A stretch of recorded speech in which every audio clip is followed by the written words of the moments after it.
Do, do, do, do. Hey, hey, hey, welcome back. Oh God, that I don't I don't know what I was trying to do there, but I'm gonna leave it in. So don't judge me too much.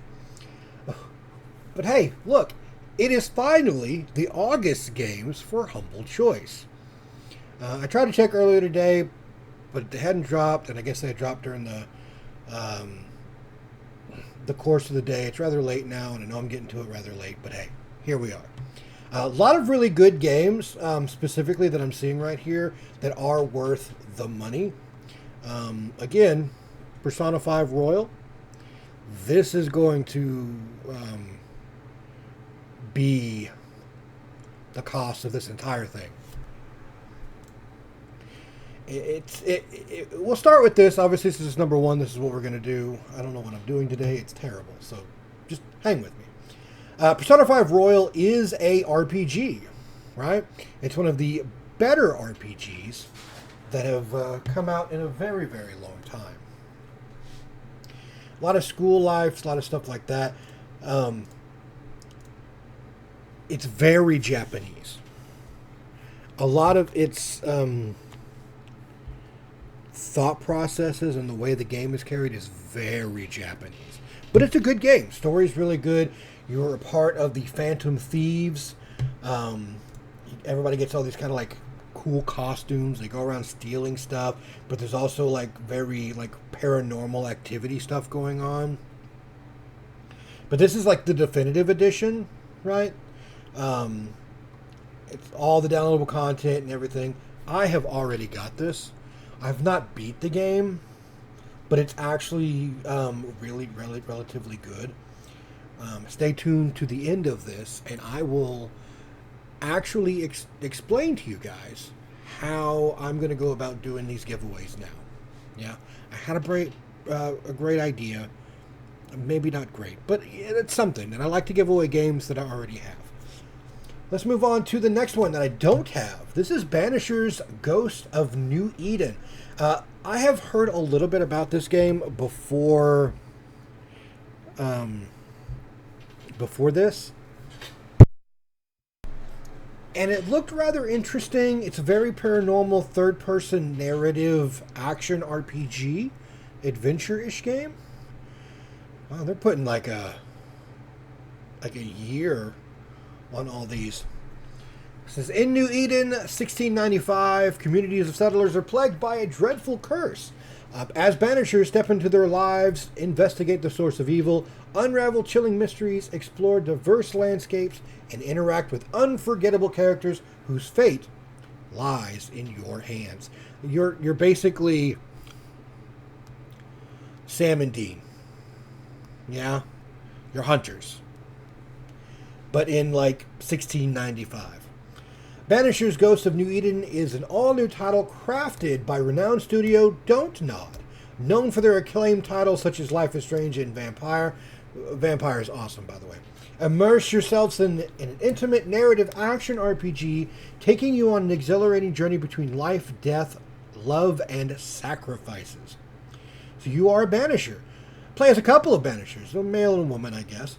Red and Antea, experienced spirit hunters entrusted with the daunting task of dispelling a malevolent curse through powerful rituals.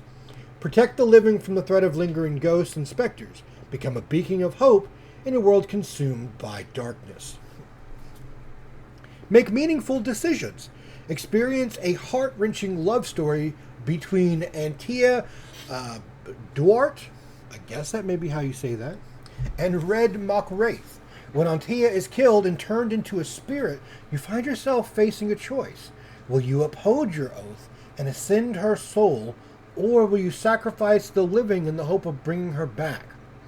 Your decisions will shape the fate of New Eden's inhabitants, may they be living or dead, and determine the end of your journey. So basically, the woman that he fell in love with died, and now he's got to have a insight, like a journey of self-discovery to see if he wants to bring her back. So we have blame the living and sacrifice their lives, holding them responsible for their actions, banish souls of the departed, condemning them to eternal suffering, or ascend souls, liberating them from eternal sorrow and granting them serenity.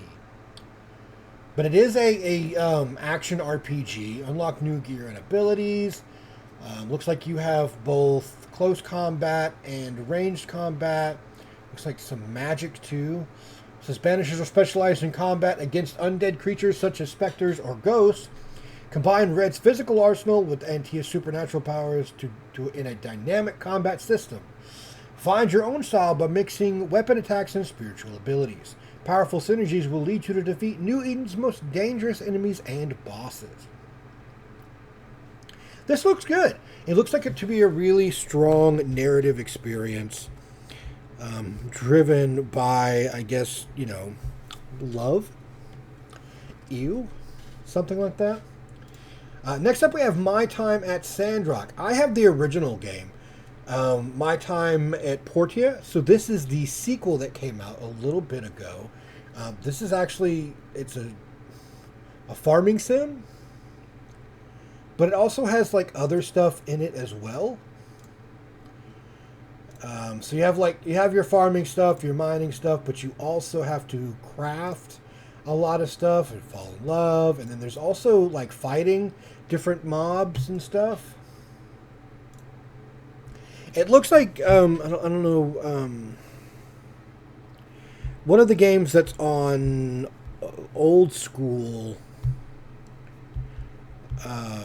It's like Rune Factory almost, like a 3D action RPG like that. It's not like Stardew Valley, because Stardew Valley is more like 2D, but like Rune Factory, we had 3D, you can dodge and stuff like that.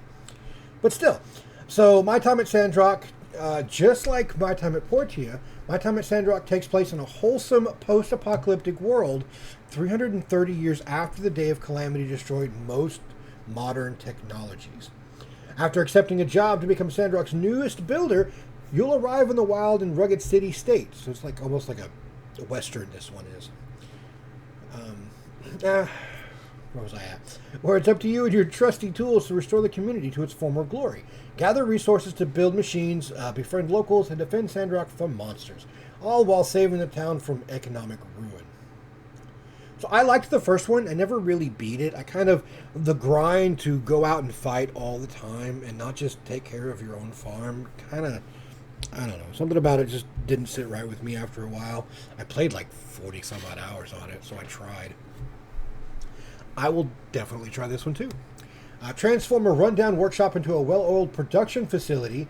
Use an intricate set of machines to process materials, produce parts of huge structures before assembling them piece by piece to help Sandrock flourish.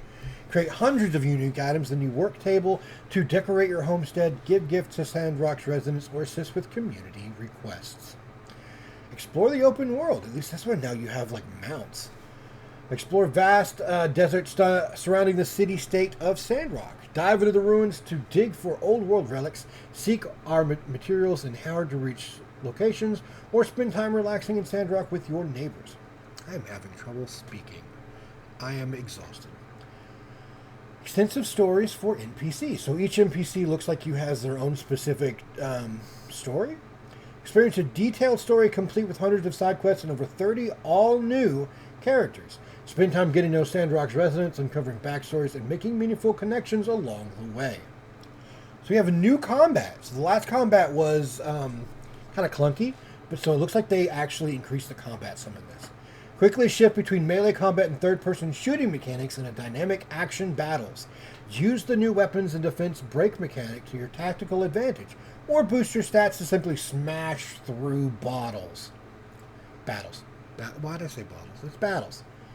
Looks like we have a lot of mini games. You can have multiplayer up to 4 people and much, much more. Yeah, I'll play this. I'll play this. I'll give this one a try. Looks really cool. Looks really interesting. I'll have to deal with the combat a little bit, but I'd like to just, farm and kind of be cool. Next up, we have Let's School. Like this, the way this looks and sounds, it looks like it's like maybe a Japanese game that's been kind of translated over here. But this is a sim game. where you build a school. But I think it's more, it's less comedic. Or maybe, I don't know, more comedic? I don't know, let's hope. It says about, oh, jeez, I didn't realize I just got a message. Forgive the message right in your face. In Let's School, you take on the role of principal tasked with the challenge of revamping and managing your alma mater. The game features two core mechanics: the construction and designing of the school, and managing the dynamics of students and teachers. Each student has unique interests and aspirations, making your role as a headmaster more complex. Balancing factors like your school's reputation, satisfying student basic needs, overseeing academic pressure, and managing aspects like clothing, food, and travel provide an immersive and challenging experience aside from the usual responsibilities of a headmaster. You also you are also tasked with... Wow, I said... I might start this video over. I'm already 11 minutes in and I am fumbling the ball here, guys. Aside from the usual responsibilities of a headmaster, you are also tasked with managing various issues that originate outside the school, including mysterious dangers and potential threats that might cause things to go bananas. So you're going to build your school. Pretty much architectural value. Design of the school is a blank canvas for the player, with the freedom to plan and construct various functional faculties and access to hundreds of educational equipment. You define your institution's aesthetic and practical landscape. Don't limit yourself to horizontal expansion. Think vertically by constructing multi-story buildings for more innovative developments or even eccentric structures. Customize your students. How are you customizing your students? The fate of teachers and students lies in your hands. The recruitment process, teaching methodologies, and personal growth of teachers and students rests on your decisions. Enhancing the skills of your teachers opens up opportunities for them in different roles. You can influence student morale and academic performance by offering elective courses, thereby shaping their future life paths. Oh, face school devilment. Ooh, the management of school discipline is another crucial responsibility. Be mindful of the impact of school facilities on student morale and beware of signs of student distress. Overeating in the canteen could lead to weight gain, while an increase in eyeglass usage could signal excessive stress. Is that what? Hold on. I wear glasses constantly. Am I just absolutely overstressed? Yeah, probably. Says lack of thereof may lead to widespread anxiety and misuse of the school premises. So yeah, this looks like a really cool little sim game. You got a lot to do here. I don't know if I'll play this or not. That seems heavy. Next up we have Little Gator Game. Little Gamer. It's like a rapper. Little Gator. Looks to be like a short narrative adventure almost.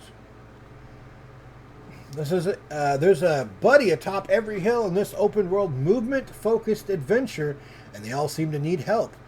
Bop cardboard baddies, brave serene hills and forests, and scale sheer rocks that only a kid would dare. Joyful exploration. Ugh, really? Okay. Explore a lovingly crafted island full to the brim with areas to discover, friends to make, and joy to be had. Each area of the island brings unique quests and characters to meet. Glide through the mountaintops and drop in the theater trope kids. Swing your stick sword through the forest with the prep schoolers, or find the cool kids down the creeklands with plenty more areas to discover. There's no knowing who you might run into. So yeah, it's basically just a,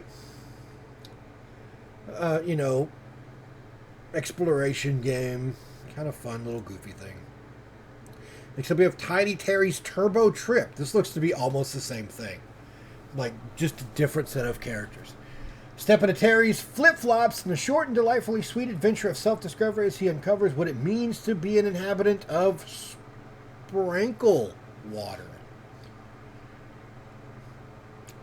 No idea what that means, but yeah, it's an exploration game. Wildmender. Okay, this is an uptick. This looks a little bit more. Is this a farming sim too, or just an adventure game? Monument Mushroom Wild. Looks very pretty. Wildminter's a game about bringing a deserted world back to life. Explore the vast desert alone with or with friends. Collect plants and bring them back to your garden to thrive.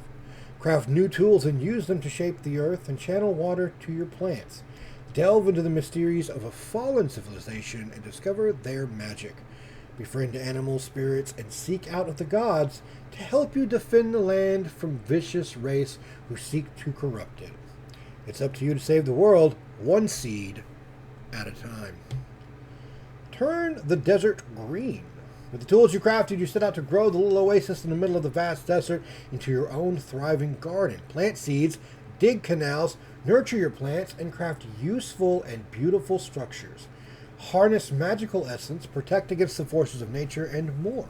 You'll have plenty of space and choices to create the garden of your imagination, acre by acre. You will reclaim the desert and reforest the world. So yeah, you are. I wouldn't say it's like a farming sim, but this is a kind of exploration based game where you are building up your garden. 50 craftable structures and tools to help to build and manage your perfect garden. 75 unlockable perks and ability upgrades. Procedurally generated world. All right. Next up, we have War Pips. This looks like a strategy war game. Fast, streamlined combat. Probably more like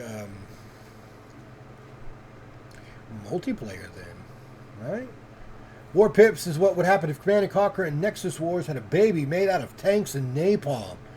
Set loose the engine of war and watch the chaos of physics-based combat explode onto the battlefield. Assemble your army from a diverse roster of infantry, vehicles, and airplanes. Deploy troops, call down airstrikes, and launch missiles, all without that pesky micromanagement. Says focus on the big picture, no complex micro. Each round lasts about 10 to 20 minutes. Easy to learn, hard to master. Honest monetization. I don't know. Buy the game, you get the game. No microtransaction. No pay to win. Yeah, so it's probably multiplayer. Randomly generated battles, different each time you play. Lots of replayability. Deep strategy. Choose complementary unit synergies, infinite strategic combinations, fully unlockable upgrade team. Tight combat. Spawn, infantry, vehicles, airplanes, and helicopters. Call down airstrikes, missile attacks, and artillery. Units take cover and respond intelligently to their situation. Everything explodes. They obviously eat Taco Bell. And then, as usual, we are having the IGN Plus 1 month. I should probably just start banking these because I don't really do a lot of IGN stuff. I don't know exactly what the Plus subscription really gives you. I should probably look and see what it does, because I've got several of those every single month that I haven't done anything with. Yeah. Those are the games for this month. Remember, you also get a discount on the store for pretty much any games. Some of the new games that are kind of coming out that they've showcased here. We got Mafia Old Country, Snake Eater Remaster, Final Fantasy Tactics Remaster, and the Demon Slayer new one. This month's charity is Donors Choose. Donors Choose is a nationwide nonprofit helping students in every community secure the tools and experiences they need for a great education. Boom. There you go. If you like education, that is a thing for you. Now, you have listened to me fumble the ball so many times as we go. One thing I wanted to showcase is I now have a Discord channel, right? Boom, I'm going to shine this right over here so you can see it. I have my own Discord channel, The Fission Chamber. I'm going to put a link down in the description for the video. If you guys would like to come and join, I will be doing, when I'm off work, obviously, I'll be doing live plays, stuff like that, chat, we talk, we do a lot of interesting stuff. I'll be doing giveaways and just kind of have fun, yeah? We could play games together, whatever. Me and JP here have been playing Abiotic Factor. It's finally 1.0. Come join us. Come play with us. Everything like that. Hopefully, that is something that you guys might be interested in. But I'm going to leave this video here. I am going to probably crash out because I am already exhausted, even though I shouldn't be. But who knows? Until then, let me know what you guys thought of these games. Let me know which ones you're planning maybe to get, maybe not to get, which ones you'd like to see. In the end, I will probably play My Time at Sandrock. Banishers does look good, but I don't know if I will play that or not. This one will be the one that I will probably definitely play, because I've already played that, already have that, and I can give that away. Until then, be kind to each other.